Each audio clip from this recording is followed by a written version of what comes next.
समुद्र धरती की लगभग 70% सतह पर छाए हैं, लेकिन अब तक इंसानों ने इसके नीचे के 1% से भी कम हिस्से को देखा है।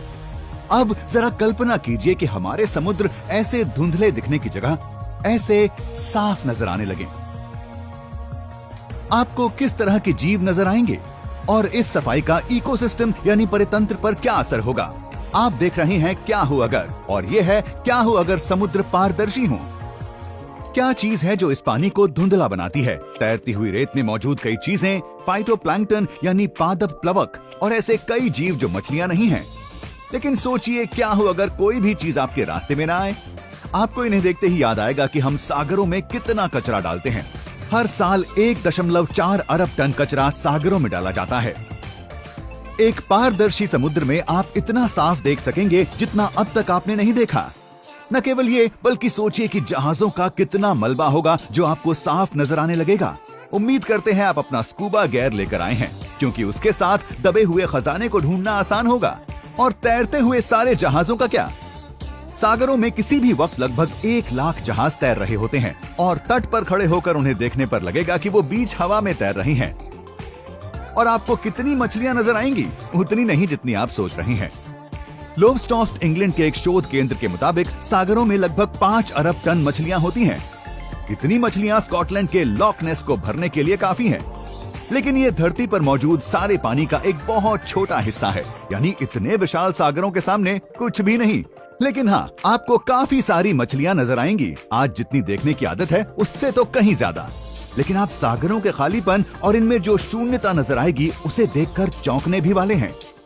लोग दशकों से सागरों की जमीन का नक्शा बनाने में लगे हुए हैं और इसी वजह से हम इसे ज्यादातर उबड़ खाबड़ या कभी कभी पहाड़ों जैसी सतह समझते हैं। लेकिन अगर पानी और ज्यादा पारदर्शी होता तो आपको तुरंत एहसास होता कि सागरों की जमीन असल में काफी सपाट है। आपको क्या लगता है, आप मारियाना ट्रेंच की जमीन पर क्या देखेंगे? नहीं, आपको कोई क्रैकन तो शायद ना दिखे, पर आपको ऐसी हजारों प्रजातियां दिखेंगी जिनकी अब तक खोज नहीं की गई है। यूनेस्को के मुताबिक सागरों में मछलियों की करीब 150 नई प्रजातियों की खोज हर साल होती है। उनका मानना है कि अगले 30 सालों के अंदर अंदर वो सभी प्रजातियों की खोज कर चुके होंगे।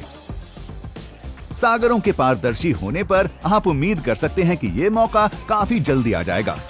लेकिन अगर पानी शीशे की तरह साफ है तो हम ये मानकर चल रहे हैं कि सागरों में फाइटोप्लैंक्टन नहीं होंगे। इनसे ही समुद्र को उसका हरा या नीला रंग मिलता है। इस जीव के न होने से मछलियां भारी दिक्कत में होंगी। फाइटोप्लैंक्टन समुद्र में रहने वाली हर प्रजाति के लिए खाने के सबसे बड़े साधनों में आता है।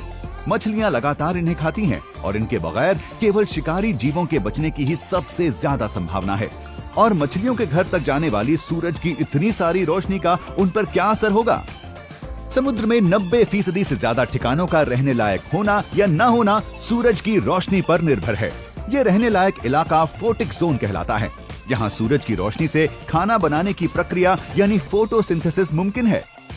और फोटोसिंथेसिस की वजह से ही मछलियों को ऑक्सीजन मिलती है और वो पनप पाती हैं। अपनी मौजूदा हालत में समुद्र के केवल कुछ हिस्सों को ही फोटिक जोन माना जाता है। ये इलाके आमतौर पर सतह से 150 मीटर से भी कम नीचे होते हैं। लेकिन अगर समुद्र पूरी तरह से पारदर्शी होते हैं तो समुद्र का हर हिस्सा फोटिक जोन बन जाएगा। सूरज की रोशनी 3500 मीटर नीचे तक जाएगी। इससे समुद्र में हर जगह पर मछलियों की बस्तियां होंगी, पर ये तब जब वो जिंदा बची रह सकें, क्योंकि सूरज की रोशनी के अंदर तक जाने से एक और चीज होगी, वो ये कि पानी का तापमान बढ़ जाएगा। ये इसलिए कि समुद्र की सतह पर मौजूद सारा पानी हमेशा से ज्यादा गर्मी सोख रहा होगा। ऐसा होने से समुद्र में ज्यादा रोशनी के चलते तापमान इतना बढ़ जाएगा कि पानी में ऑक्सीजन का स्तर कम होने लगेगा। कम ऑक्सीजन के साथ मछलियां गंभीर समस्या में होंगी, क्योंकि मछलियों को भी ऑक्सीजन की उतनी ही जरूरत है जितनी हमें। वो पानी अंदर लेती हैं, उसमें से घुली हुई ऑक्सीजन को अलग कर अपने सेलों में ऊर्जा भरती हैं। पानी में ऑक्सीजन कम होने से कई मछलियां मर सकती हैं। तो हमारे ये शीशे जैसे साफ समुद्र शायद अभी से ज्यादा खूबसूरत और रोचक नजर आए, पर इस तरह से ये ज्यादा वक्त तक बने नहीं रह सकेंगे। शायद हमें अपने धुंधले पानी से ही खुश रहना चाहिए। आखिरकार देखिए क्या कुछ जाना हमने। लेकिन सोचिए, अगर समुद्र ना हो तो, वो अचानक गायब हो जाए तो, तब क्या होगा? इस पर चर्चा के लिए देखते रहें क्या हो अगर।